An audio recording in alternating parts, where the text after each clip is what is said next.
I'm just furious that the government says that there's $250 billion for stage 3 tax cuts and $368 billion for nuclear submarines, but they can't commit to lifting single parents and job seekers and people with a disability out of poverty. Right? This is why Labor is becoming a centre-right party that prioritises tax cuts for the wealthy over building more public housing. And the Prime Minister has spent the last 3 days dressing himself in khaki and talking about tax cuts for the wealthy while people live in poverty. In my electorate, there are people living in tents because they can't afford a place to live. I am trying to find houses for pregnant women who are couch surfing, right? We have people who are spending 60% of their income on rent, and queues at food banks are growing.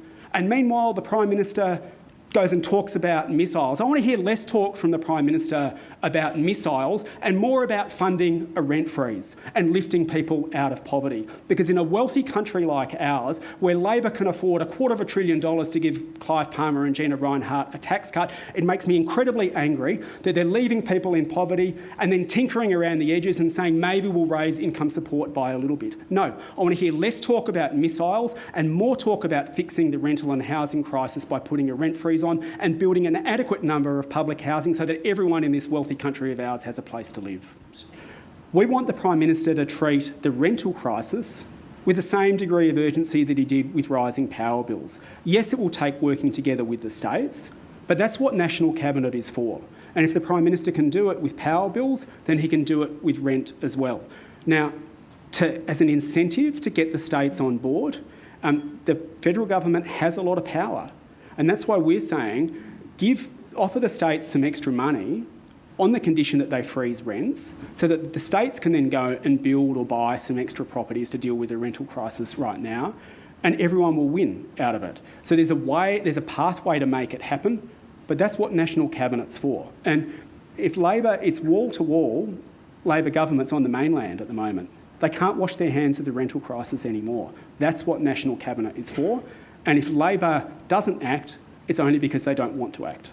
Labor is increasingly out of touch with what life is like for renters. I think the Prime Minister does not understand just how tough renters are doing it at the moment. Where the Prime Minister stands up in question time and calls action to help renters pixie dust, and he heaps scorn on all of the renters who are doing it tough at the moment.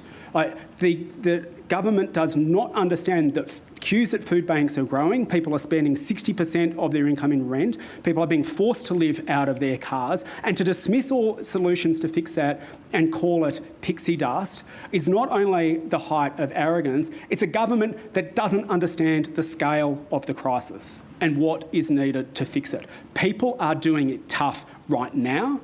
Renters need help right now, and the government needs to help them right now, not chuck scorn on them in question time.